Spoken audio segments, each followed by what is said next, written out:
प्रभु यीशु मसीह के नाम में बाइबल दर्पण में मैं आपका हार्दिक स्वागत करता हूँ। जब ज्योतिषी यरूशलेम में आए, उन्होंने यीशु मसीह को वहाँ ढूंढा, यीशु मसीह को वहाँ खोजा। जितने यहूदी थे उनके पास ज्ञान था, उनके पास जानकारियाँ थी, व्यवस्था थी, धर्मशास्त्र था, लेकिन तो भी वे उस मसीह तक नहीं पहुँच पाए। जानकारी होना हमें मसीह तक नहीं पहुंचा पाता है। हमारे जीवन में हमें खोजी बनने की आवश्यकता है। हमें प्रतिदिन खोज करने वाला बनना है। यदि हम एक खोजी बनेंगे तो हम परमेश्वर तक पहुंच सकते हैं। परमेश्वर की आराधना अपने जीवन से हम कर सकते हैं। हेरोदेस के अंदर 3 कुटिलता बाइबल हमें बताती है। हेरोदेस जब परमेश्वर के वचन को सुना, जो शास्त्री मीका 5 अध्याय 2 पद को पढ़ करके उन्होंने सुनाया कि मसीह का जन्म कहाँ होना चाहिए, उस वचन को पढ़कर उन्होंने इस निष्कर्ष पर पहुंचा कि मसीह का जन्म बैतलहम में होना चाहिए। और जब ज्योतिषी यरूशलेम में आए तो उन्होंने उस बालक के विषय में कहा कि यहूदियों का राजा जिसका जन्म हुआ है वो कहाँ है। यीशु मसीह जन्मने के बाद में किसी टाइम पीरियड के बाद राजा बना ऐसा नहीं है। वो पहले से ही राजा बनकर इस पृथ्वी पर जन्म लिए। इस संसार में वो कोई सांसारिक राज्य को स्थापित करने के लिए नहीं आए थे। वो इस संसार में, इस दुनिया में स्वर्ग राज्य को स्थापित करने के लिए आए थे। स्वर्ग राज्य को हमारे दिलों में स्थापित करने के लिए आए थे। वो हमारा दिल का राजा है, वो हमारे मन का राजा है। हेरोदेस इस बात को समझ नहीं पाया। उनकी आंखें संसार की बातों में अंधी हो चुकी थी। वो अपने पोजीशन में था, राजा पद पर था, उसके पास एक राज्य था, वो इसे खोना नहीं चाहता था। वो सोचता था कि राजा का जन्म यदि होगा तो मेरे ही घर में होगा, जबकि मेरे घर में कोई बालक जन्मा नहीं है, कोई अन्यतर कोई बच्चा जन्मा है और वो राजा के रूप में यह ज्योतिषी कह रहे हैं, तो निश्चय वो मेरे राज्य को छीन लेगा, निश्चय वो मेरे पद को छीन लेगा। उसके अंदर में कुटिलता थी। उसका जो जीवन था आत्मिक जीवन नहीं था और इसलिए वो वचन को समझ नहीं पाया। बाइबल हमें बताती है हेरोदेस के अंदर की 3 कुटिलता। सबसे पहला कुटिलता बाइबल बताती है कि उसका जो बात था वो सत्य का बात नहीं था। उसका जो शब्द था वो झूठ से भरा हुआ था। बाइबल में लिखा है, जब हम पढ़ते हैं मत्ती सुसमाचार उसका 2 अध्याय और उसका 7 पद से 9 पद तक यदि हम पढ़ेंगे तो यहाँ लिखा है, तब हेरोदेस ने ज्योतिषियों को चुपके से बुलाकर उनसे पूछा कि तारा ठीक किस समय दिखाई दिया था, और उसने यह कहकर उन्हें बैतलहम भेजा कि जाओ उस बालक के विषय में ठीक ठीक मालूम करो, और जब वह मिल जाए तो मुझे समाचार दो ताकि मैं भी आकर उसको प्रणाम करूं। वे राजा की बात सुनकर चले गए और जो तारा उन्होंने पूर्व में देखा था वह उनके आगे आगे चला और जहां बालक था उस जगह के ऊपर पहुंचकर ठहर गया। यहाँ बाइबल बताती है कि हेरोदेस ने ज्योतिषियों को चुपके से बुलाकर उनसे पूछा कि तारा तुमको कब दिखाई दिया था, और उनसे कहा कि जब तुम बैतलहम में उस बालक को पाओगे तो वापस इसी रास्ते आना और मुझे बताना, मैं भी जाकर उस बालक को प्रणाम करूंगा। और 9 पद में लिखा है, वे राजा की बात सुनकर चले गए। राजा उनसे कुछ बातों को कहा और जो बातें उनसे कहा वो चुपचाप से उनको अलग बुलाकर उनसे वो कहा, लेकिन उनकी बातें सत्य की नहीं थी। उनका मन कुटिलता से भरा हुआ था, उनकी बातों में झूठ छिपा हुआ था। वो बालक को प्रणाम करना नहीं चाहता था, वो बालक को मार डालना चाहता था। वो चुपके से ज्योतिषियों को अलग वो बुलाया था ताकि ये बात किसी को मालूम ना पड़े। लेकिन क्या हम परमेश्वर से बातों को छिपा सकते हैं? कदापि नहीं। वो परमेश्वर हमारे मन और हृदय को जानने वाला परमेश्वर है।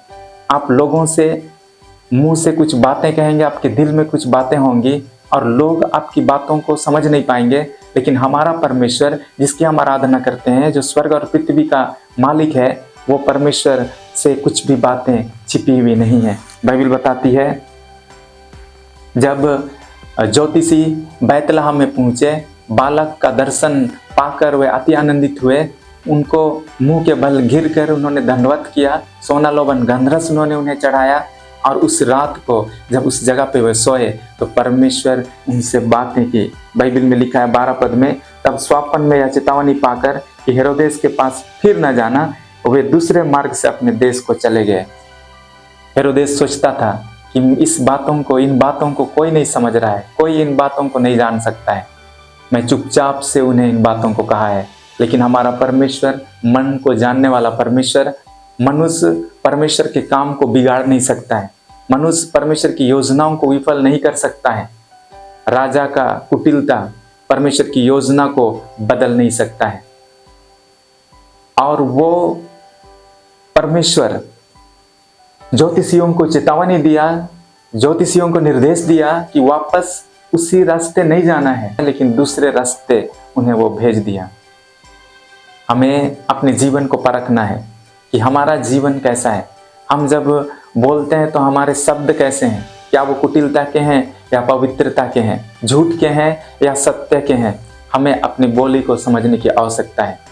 राजा के अंदर कुटिलता थी, जिसके कारण से वो परमेश्वर का दर्शन नहीं कर पाया, यीशु का दर्शन नहीं कर पाया, यीशु का वेलकम नहीं कर पाया, और उस परमेश्वर का प्रेम से वो सदा के लिए वंचित हो गया।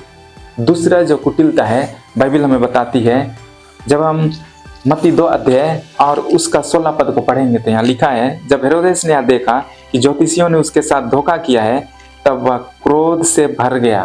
दूसरा कुटिलता है, उसके अंदर क्रोध था। जब वो जाना कि ज्योतिषियों ने उसके साथ धोखा किया, अर्थात दूसरे मार्ग से वो चले गए, तो वो अति क्रोधित हुआ। उसकी योजनाएं जब विफल हुई, उनका मन का जो प्लान था, उनका मन में जो कुटिलता था जिसको वो पूरा करना चाहता था, जब वो कुटिलता पूरा नहीं कर पाया, क्योंकि परमेश्वर पहले ही उनके मन की बातों को जान लिया और ज्योतिषियों को दूसरे मार्ग भेज दिया, तो इससे वो क्रोध से भर गया। क्रोध एक कुटिलता है जो शैतान की ओर से है। मनुष्य के पुराने स्वभाव में है क्रोध, जिसे हमें अपने जीवन में खोजना है और उस क्रोध से हमें मन फिराना है। क्रोध को अपने जीवन से हमें हटाना है। क्रोध बिगाड़ता है चीज़ों को, क्रोध बर्बादी को लेकर के आता है, क्रोध हमें मसीह का प्रेम से अलग करता है, क्रोध हमें परमेश्वर की सच्ची आराधना से हमें वंचित करता है। हेरोदेस राजा के अंदर क्रोध आया।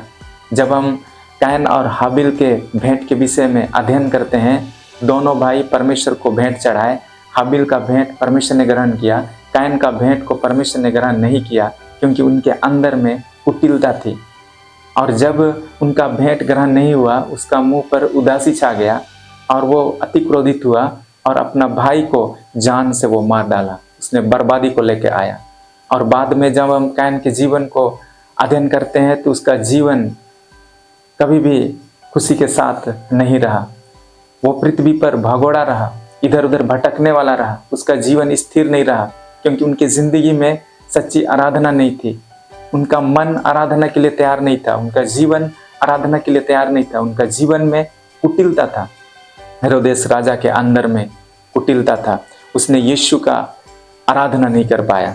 दूसरा जो कुटिलता है क्रोध, और तीसरा जो कुटिलता है इसी पद में बाइबल हमें बताती है, जब हेरोदेस ने यह देखा कि ज्योतिषियों ने उसके साथ धोखा किया है, तब वह क्रोध से भर गया और लोगों को भेजकर ज्योतिषियों द्वारा ठीक ठीक बताए गए समय के अनुसार बैतलहम और उसके आसपास के स्थानों के सब लड़कों को जो 2 वर्ष के या उससे छोटे थे मरवा डाला।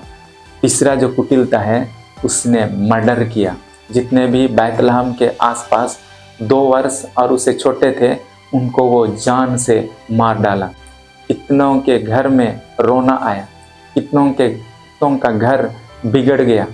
राजा के मन में जो कुटिलता थी उसके कारण से 3 प्रकार का जो कुटिलता है ये मरवा डाला। उसने एक्शन में अपना मन की बातों को, मन की कुटिलता को वो एक्शन में लेकर के आया। उनके अंदर में अधर्म था क्रोध के रूप में, और उनके अंदर में जो अपराध था, जो उनकी बातों में अपराध था। अगर इन सारी चीज़ों से हम भी अपनी ज़िंदगी में मन नहीं फिराएंगे, अगर हमारी ज़िंदगी में कुटिलता होगी, तो हम यीशु का आराधना नहीं कर पाएंगे। हमारे मन का जो कुटिलता है वो हमें मसीह का दुश्मन बना देता है। इसलिए हमें अपने जीवन में कुटिलता को जानने की आवश्यकता है। हमारे जीवन में जो अधर्म है, अपराध हैं, पाप हैं, इनको हमें पहचानने की आवश्यकता है और इससे हमें दूर करने की आवश्यकता है। इस क्रिसमस के सीजन में हमें इस बात को जानना है कि हम जब यीशु मसीह का आराधना करते हैं, यीशु मसीह को हम अपने जीवन में मसीह के रूप में हम मानते हैं, तो हमें अपनी ज़िंदगी से कुटिलता को हटाने की आवश्यकता है और तभी हम उस परमेश्वर को महिमा आराधना कर सकते हैं। यदि हम प्रतिदिन अपनी ज़िंदगी से कुटिलता को हटाएंगे, यदि हम प्रतिदिन अपने ज़िंदगी में जो कुटिलता है उसे हम मन फिराएंगे, तो प्रतिदिन हमारी ज़िंदगी के लिए क्रिसमस होगा। हम परमेश्वर के साथ हम मिल के रह सकते हैं, परमेश्वर के साथ हम एक रिश्ता में हम जुड़ सकते हैं। राजा हेरोदेस अपने राजा के पद को खोना नहीं चाहता था। वो सोचता था कि यीशु जब जन्म लिया है तो मेरे राज्य को छीन लेगा। वो सोचता था कि मैं अपनी सांसारिक आशीषों को मैं खो जाऊंगा।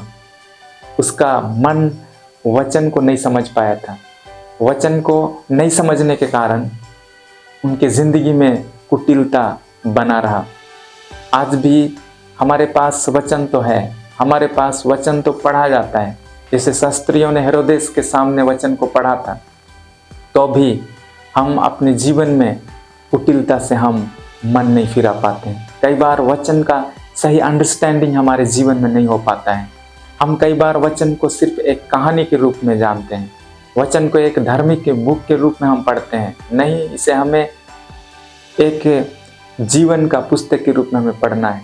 यह हमारा जीवन है, इसमें यीशु मसीह को हमें ढूंढना है, इसमें परमेश्वर को, पवित्र आत्मा परमेश्वर को हमें ढूंढना है। हमें अपनी ज़िंदगी की कुटिलताओं को हमें ढूंढना है, उन्हें अलग करना है, दूर करना है, और तब हम उस मसीह का सही रीति से हम आराधना कर सकते हैं। परमेश्वर आपको आशीष दे।